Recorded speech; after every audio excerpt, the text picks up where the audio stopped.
നമസ്കാരം സ്വാമി. നമസ്കാരം. ഇപ്പം ഞങ്ങളൊരു മൊബൈലിലൊരു വീഡിയോ കണ്ടിട്ടാണ് പിന്നെ സ്വാമീന്റെ അടുത്തേക്ക് എത്തിയത്.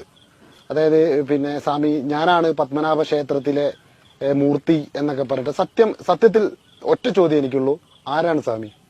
ഞാൻ പത്മനാഭനാണ്, മഹാവിഷ്ണുവാണ്, ബ്രഹ്മം വിഷ്ണു മഹേശ്വരൻ 3 ശക്തിയും ഞാനാണ്. അത് ഞാനാണെന്ന് സ്വയം തീരുമാനിക്കുന്നത് എന്തിന്റെ അടിസ്ഥാനത്തിലാണ്? എന്റെ കയ്യിലുള്ള കൈരേഖ, അതായത് ഞാൻ മഹാവിഷ്ണുവിനെ കണ്ടിരുന്നു. എന്നെ 2 പ്രാവശ്യം എന്നെ വിളിച്ചിരുന്നു. 2 പ്രാവശ്യം ഞാൻ പോയിരുന്നു. ഫസ്റ്റ് പ്രാവശ്യം പോയത് ബുള്ളറ്റിലും, 2ാമത്തെ പ്രാവശ്യം പോയത് ട്രെയിനിലായിരുന്നു. ഈ 2ാമത്തെ പ്രാവശ്യം പോകുമ്പോൾ ഒരു ഉണ്ണി എന്ന് പറഞ്ഞ ഒരാളുടെ കയ്യിൽ നിന്ന് 5000 രൂപ കടം മേടിച്ചിട്ടാണ് ഞാൻ പോയത്. ഇനി എന്താ അറിയേണ്ടത്? 5000 രൂപ കൊടുത്ത് അത്രയും ഉണ്ണീന്റെ അടുത്ത് കടവും വാങ്ങി പത്മനാഭനെ കണ്ട് മടങ്ങി വന്നിട്ട് ഞാൻ പത്മനാഭന എന്ന് പറഞ്ഞാൽ ബാക്കിയുള്ളവരെങ്ങനെ വിശ്വസിക്കുക? നിങ്ങളെ വിശ്വസിപ്പിക്കാൻ വേണ്ടിയിട്ടല്ല, സത്യം ഇന്നല്ലെങ്കിൽ നാളെ തെളിയും.